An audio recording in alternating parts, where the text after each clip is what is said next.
Okay, I will be explaining my function for question 4. So firstly, for question 4a, I define a function called input streamers.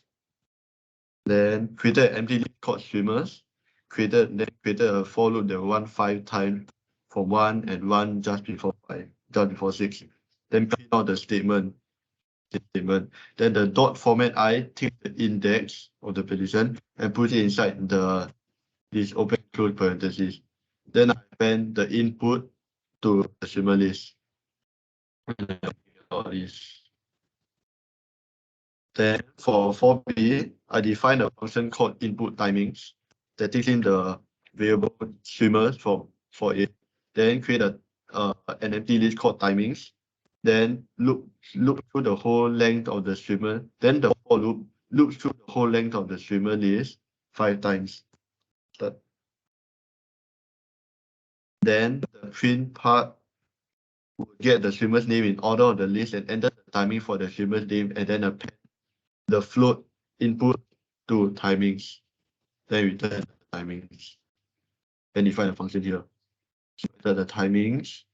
Then for 4c, I define another function called print results that takes in 2 variables, streamers and timings. Then loops through the whole length of the streamer list, so starting from index 0, then prints out the streamer and timing per index position. Then prints out the streamer and timing per index position. So I got I here. Then the end makes it go next line so that it looks nicer here.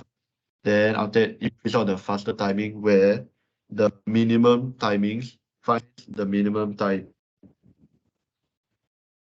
out of all the time. Then for 4d, I define a function called print results to that. Then for 4d, I define a function called print results to that takes in 2 variables, streamers, timings. Then I create another function inside called time, which has a variable called x, and returns x index 1. What this function does is that it takes the timing of, for example, Justin having a streaming timing of 12.56 seconds. So Justin will be index 0, and the index 1 is the second element of the join list below. Yeah. Then I create another function called join list that takes in 2 parameters x and y, where x represents the streamers and y represents the timings. Then I create an empty list called joins list. Then I create a for loop in range of the minimum length of x, which is streamers, and the length of y, which is timings. This for loop is to sort the correct streamer to the correct timing. Then after that, I append the thing. Then I append the join list with the value of streamer and timing to the join list was originally the empty list.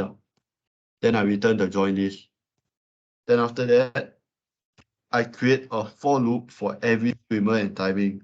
Then I will use the time as key function to sort according to the time in vertical order from small to big. Because the time was here, which I took the timing. So I use the time as key to sort the join list in the vertical order from small to big. Then I print out values where f is to take the values in the streamers and timings list, then print them out. So it's sorted. It's sorted in the timing where the smaller timing starts here, longest timing is here. Then finally, for 4e, defining a function called print menu. This function prints out the menu, which prints out one S streamer, 2, etc. Then I define another function called main. It runs the print menu function first. Then you also have the variable called user input that prompts the user to input an integer value to input integer value. If the value is not equal to 5, then the program will continue to run. And then you tell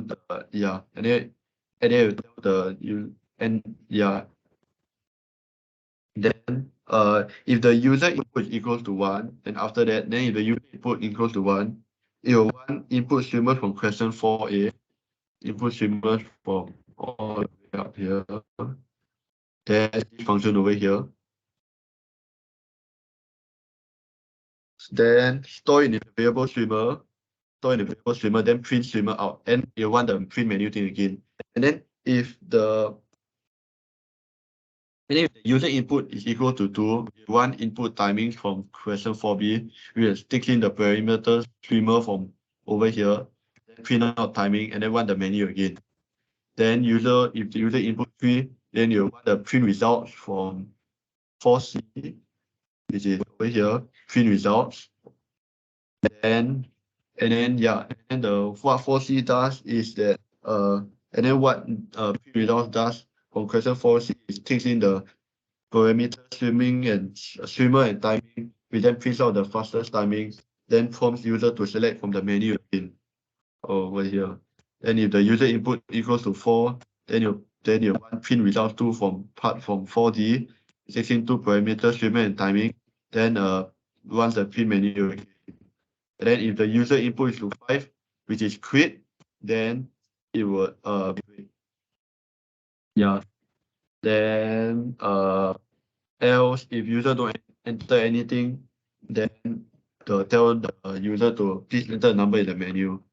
Then this one this code is here because after the user goes through each line of code, like let's say it clicks 1 and then it finishes inputting the streamer's name, then you need to run this again so that user can input a value, and then you run the while loop again. That's it.